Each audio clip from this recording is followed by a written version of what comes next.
Ni hao, bonjour à tous.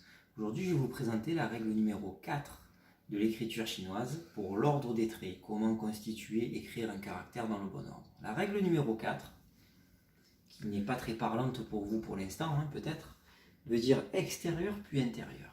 Bon, je vais vous donner un exemple concret pour vous montrer ce que cela veut dire. Je vais vous faire un caractère et bien sûr, je vais le faire de l'extérieur vers l'intérieur. Comme vous venez de le voir, je l'ai fait rapidement, je vais vous montrer la décomposition. J'ai commencé par la paroi extérieure et ensuite j'ai fait les deux traits à l'intérieur. Je vais commencer d'abord par la décomposition. De haut en bas, de gauche à droite, puisque les règles que je vous apprends s'additionnent les unes aux autres. Celui-ci en un seul trait avec le crochet. Troisième étape, je fais l'intérieur.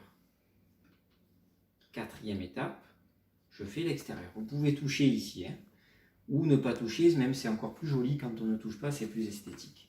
Ce caractère qui se fait en 1, 2, 3, 4 étapes, je l'ai fait de l'extérieur vers l'intérieur. Ça vous permet, en fait, si vous le faites comme ceci, avec des traits comme ceci et cette paroi-là, imaginez vous écrivez vite, vous faites ça, vous faites le trait un peu trop loin, ça va vous faire un caractère beaucoup trop large, donc pas très joli, pas très esthétique. C'est pour ça que les Chinois ont décidé de faire l'extérieur, puis ensuite l'intérieur.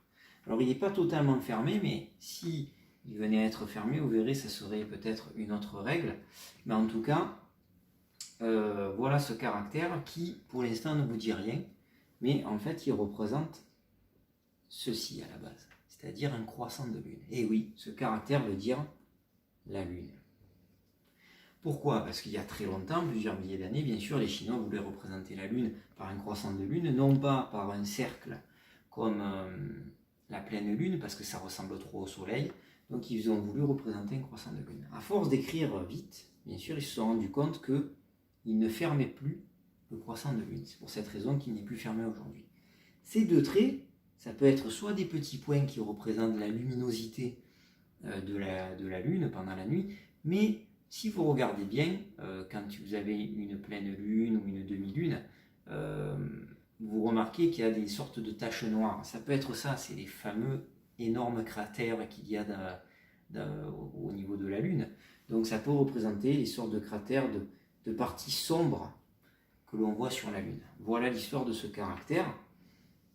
Et je vous donne une deuxième signification de ce caractère qui est important, qui se fait de l'extérieur vers l'intérieur, c'est le mois. M-O-I-S, le mois de l'année. Et oui, parce qu'en fait, les Chinois ont un calendrier lunisolaire, c'est-à-dire en rapport avec la Lune. C'est pour ça que toutes les fêtes chinoises sont en rapport avec la Lune. Et ensuite, le Soleil, c'est par rapport au calendrier occidental, comme nous, il se réfère pour la vie de tous les jours par rapport au calendrier solaire, qui nous l'appelons aussi le calendrier grégorien. Je voulais vous faire un petit test pour voir, parce que ça fait un petit moment déjà que vous commencez à suivre l'écriture chinoise. On va voir si vous arrivez à comprendre ceci. Un trait, chiffre 1, lune. 1, une lune, un mois. C'est le mois de janvier. Voilà comment ça fonctionne les mois de l'année. Il faut savoir compter jusqu'à 12. Vous, pour l'instant, vous connaissez le 1, le 2 et le 3, et même le 10. Donc, je pourrais continuer pour le 2 et le 3. Mais je vous montre avec le caractère 10, qui se fait bien sûr dans ce sens-là.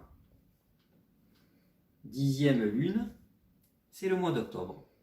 Voilà, j'espère que vous avez bien compris, que ça a été assez clair pour vous. N'hésitez pas à vous abonner sur ma chaîne Ma Tianhu. Si, je vous donne rendez-vous pour la règle numéro 5. Petite surprise, vous verrez laquelle c'est. 谢谢，再见。